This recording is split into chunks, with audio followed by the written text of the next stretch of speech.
ಆಗಸದಲ್ಲೇ ಪಾಕ್ ಡ್ರೋನ್ಗಳು ನಿಷ್ಕ್ರಿಯ. ಜನವಸತಿ ಪ್ರದೇಶಗಳ ಮೇಲೆ ಬಿದ್ದ ನಿಷ್ಕ್ರಿಯ ಡ್ರೋನ್ಗಳು.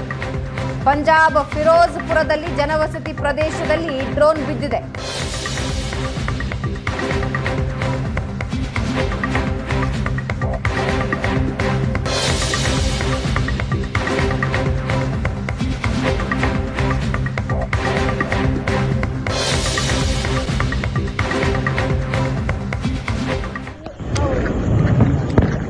ಆಕಾಶದಲ್ಲೇ ನಿಷ್ಕ್ರಿಯ ಡ್ರೋನ್ಗಳು ಜನವಸತಿಯ ಪ್ರದೇಶದ ಮೇಲೆ ಬಿದ್ದಿರೋದನ್ನ ನೀವು ನೋಡ್ತಾ ಇದ್ದೀರಿ.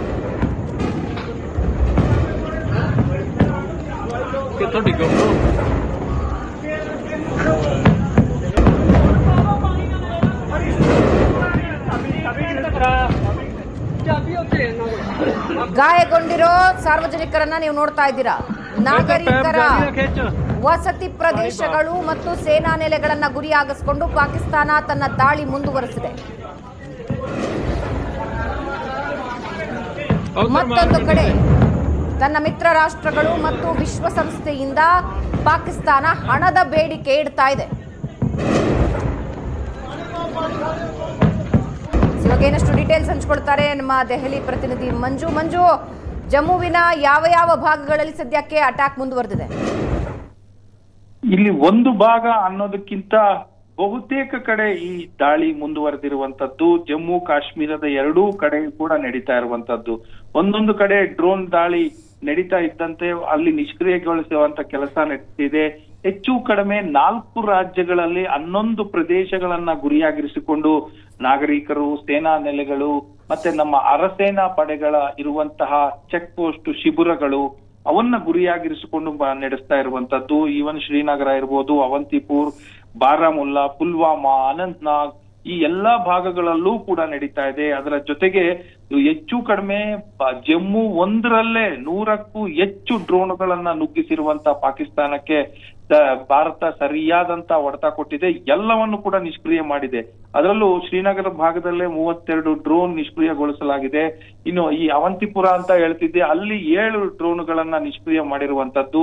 ಜೈಸಲ್ಮೇರ್ 2, ಅಮೃತ್ಸರದಲ್ಲಿ 4 ಡ್ರೋನ್ಗಳನ್ನ ನಿಷ್ಕ್ರಿಯ ಮಾಡಿದೆ. ಇಡೀ ಕಾಶ್ಮೀರದ ಕಣಿವೆಯ ಬಹುತೇಕ ಜಿಲ್ಲೆಗಳಲ್ಲಿ ಇದೇ ಒಂದು ಪರಿಸ್ಥಿತಿ ಇರುವಂತದ್ದು. ಭಾವನಾ ರಾತ್ರಿ ಆಗುತ್ತಿದ್ದಂತೆ ಒಂದು ರೀತಿಯಲ್ಲಿ ಇಲ್ಲಿ ಡ್ರೋನುಗಳ ಶಬ್ದ ಆರ್ಭಟ ಕೇಳಿಸುತ್ತೆ. ಅದಕ್ಕೆ ಭಾರತ ಪ್ರತ್ಯುತ್ತರ ನೀಡುತ್ತೆ.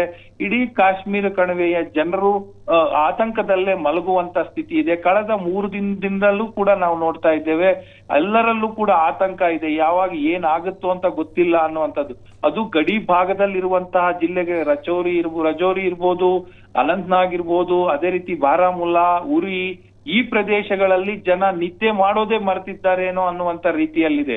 ನಿನ್ನೆ ಈ ರಜೌರಿ ಬಳಿ ಅಂತೂ ಎಲ್ಲರೂ ಕೂಡ ಅದನ್ನೇ ಹೇಳ್ತಾ ಇದ್ರು. ನಾವು ಸೈರನ್ ಇದನ್ನ ಕೇಳಿ ನಿದ್ದೆ ಮಾಡೋದೇ ಮರೆತಿದ್ದೇವೆ ಅನ್ನುವಂತ ರೀತಿಯಲ್ಲಿ ಅವರ ಅಭಿಪ್ರಾಯ ವ್ಯಕ್ತ ಆಗ್ತಿತ್ತು. ಈ ರೀತಿಯಾಗಿ ನಡೀತಾನೆ ಇದೆ. ಆದ್ರೂ ಕೂಡ ಭಾರತ ಪ್ರತಿಯೊಂದು ಹಂತದಲ್ಲೂ ಕೂಡ ಪ್ರತ್ಯುತ್ತರವನ್ನ ಕೊಡ್ತಾನೆ ಇದೆ. ಜೊತೆಗೆ ಹಲವು ಭಾಗಗಳಲ್ಲಿ, ಕಾಶ್ಮೀರ ಕಣಿವೆಯ ಹಲವು ಭಾಗಗಳಲ್ಲಿ ಬ್ಲಾಕ್ಔಟ್ ಮಾಡಲಾಗಿದೆ.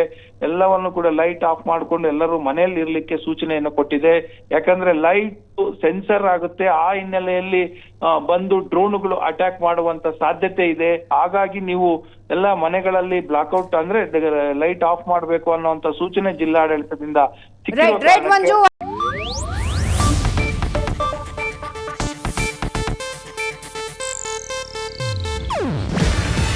ಇದು ಏಷ್ಯಾನೆಟ್ ನ್ಯೂಸ್ ನೆಟ್ವರ್ಕ್ ಪ್ರಸ್ತುತಿ. ನೀವು ನೋಡ್ತಿದ್ದೀರಾ ಏಷ್ಯಾನೆಟ್ ಸುವರ್ಣ ನ್ಯೂಸ್.